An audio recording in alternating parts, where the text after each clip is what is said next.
People who work for the super wealthy. What stuff have you seen?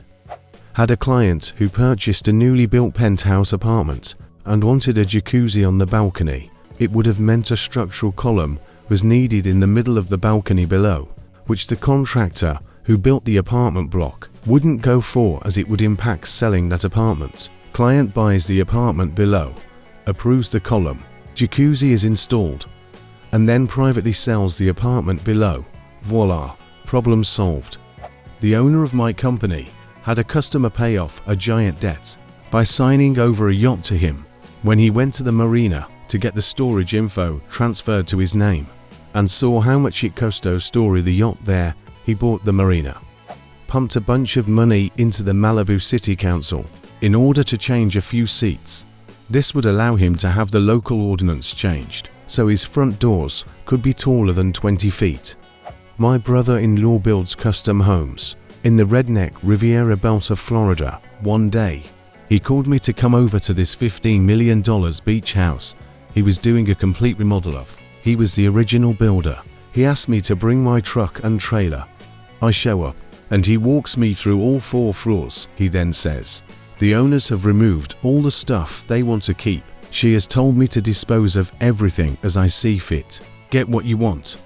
Furniture, appliances, outdoor furniture, rugs, lamps, artwork, you name it. I don't know the value of everything I took home with me that day, but it was the highest end stuff I've ever seen, 4 floors of it, and I only got 1 trailer load because I simply couldn't fit anything else in my house. I likely had over $20,000 worth of furniture and appliances on that trailer."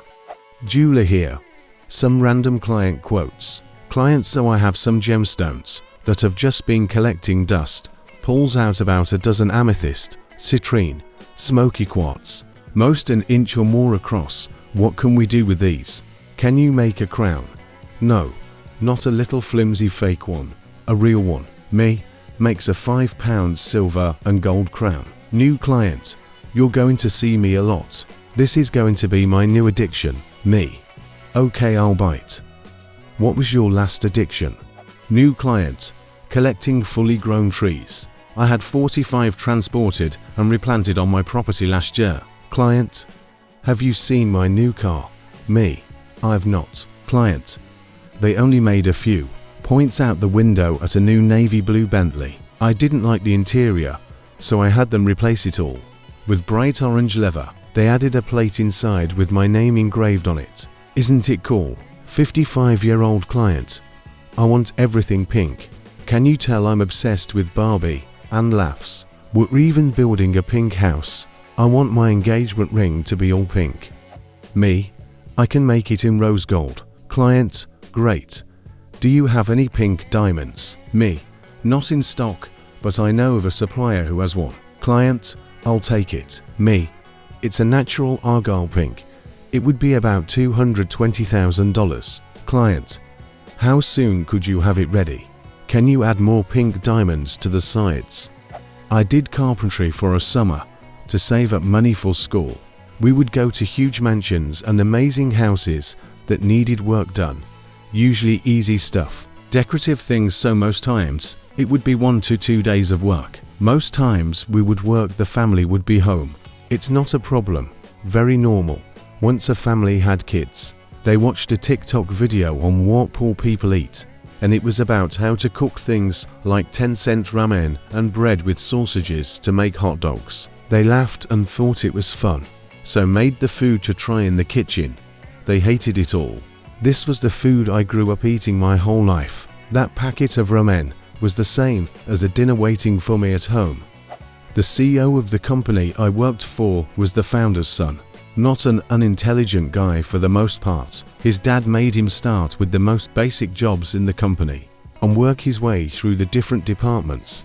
Managerial staff was ordered, upon penalty of termination, not to treat him any differently than a new hire. So, when he became CEO, he wasn't a bad guy too with 4. Now, this is a company of over 10,000.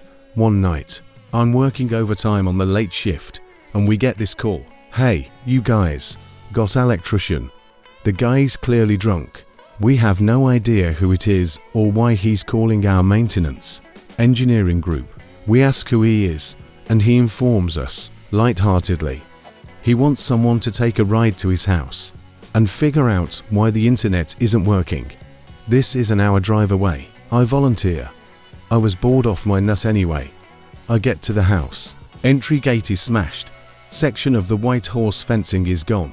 Jaguar is stuck in the field. Here in the house is dude, completely blasted. He's got a huge cut on his hairline.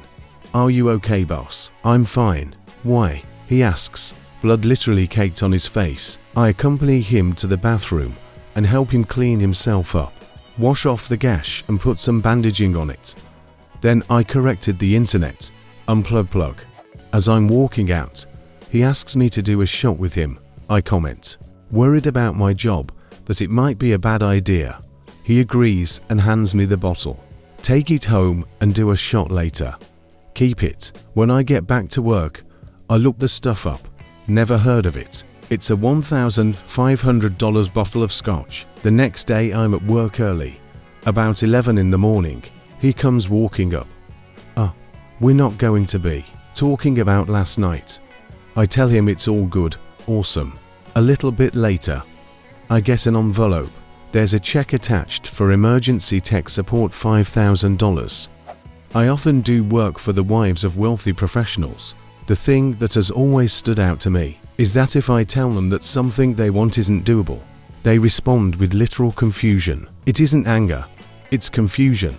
They are so unaccustomed to not being given exactly what they want, that it's as if they don't understand what is happening. When they are told they can't have something, my supervisors act the same way when I ask for time off. I did a catering job years ago for John Paul DeJoria, Patron Tequila, and Paul Mitchell, and his house was awesome. Riverside, Texas Hill Country. Beautiful place. We were packing up at the end of the night, and the security guard came by and said stay away from the windows. We're locking up.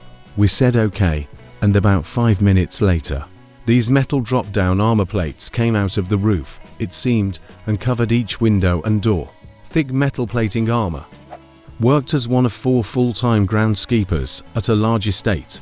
46 acres of lawn to mow twice a week. To clay tennis courts, 3 pools. 1 for the main house and 1 for each of the 2 guest houses. 100+ acre private lake with boathouse. No clue how big the whole estate was, including the woods. Personal favorite was the 3-mile personal racetrack, but what really blew my mind was that he hosted his niece's wedding one summer. Paid $350,000 to have this massive willow tree trucked in and planted by the lake for wedding photos, only to pay another $50,000 to have it removed, and the landscaping returned to its original state after the wedding, because he did not like the look of it. My sister is a butler for a super wealthy family. She told me a couple crazy stories. The family once got this super expensive rare breed cat, and a few months later, the wife tells my sister she can feel the cat isn't quite happy in their house, so she asks her to take their private jet to drop the cat off in their mansion on Lake Como, Italy, so it could spend a holiday in the sun. That same woman would then sometimes berate my sister for buying soap in plastic dispensers instead of just soap bars, because it's bad for our planet. They bought this insanely huge, super luxurious cabin in one of the most expensive ski stations in Switzerland. They realized the cabin, more like a mansion really, right next to theirs was for sale, and then bought that one as well, just so they wouldn't have close neighbors. I work with some very wealthy people. I work in non-profit. Wealthy people who claim to donate hundreds of thousands of dollars a year, or even millions of dollars a year, do so in deceptive ways. For example, this very rich person in a large city in the USA has a big yacht. He decides that if he would rent his yacht to someone, he would charge $5,000 per hour. No sane person would ever actually pay him $5,000 per hour for his stupid yacht. So, he will rent his yacht to a non-profit organization for 5 hours at a total of $25,000 so that they can host an event on his yacht. He will then write up an invoice and give those 5 hours $25,000 to that non-profit organization. He can then take that $25,000 and get a write-off on his taxes. This same guy will hang out at the non-profit organization's party and drink their wine, eat their catered food, and he will get someone to captain the ship for free by telling the guy, "Hey, it's for a non-profit. Don't you want to help them?" 25,000, free dinner, free booze, and a big round of applause for his generosity. He can also avoid an annual tax or fee from that city by donating boat time to politicians of that city. Want to host your city worker party on my boat? No problem. Write me a law that says the annual boat docking tax for my huge yacht is waived if I donate X hours a year of yacht time to your city workers or non-profit organizations. These laws are slipped into omnibus packages, and they even look good at first glance. The politician can say, "See, we make the rich pay their fair share in our city, while the yacht owner is taking that check right to the bank. They do this for yachts, property, jets, etc.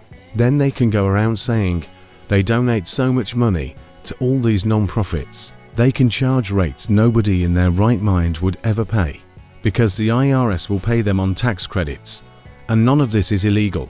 I did a man-email nanny job for a rich couple who wanted someone to care for their kids. The wife didn't want a female nanny, and I was in college, so it helped pay the bills. One day they asked, "Do you want to go to Hawaii?"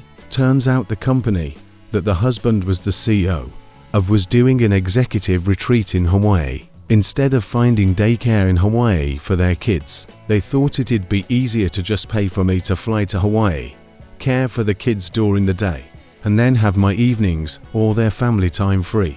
So I went to Hawaii on their dime, had my own hotel room.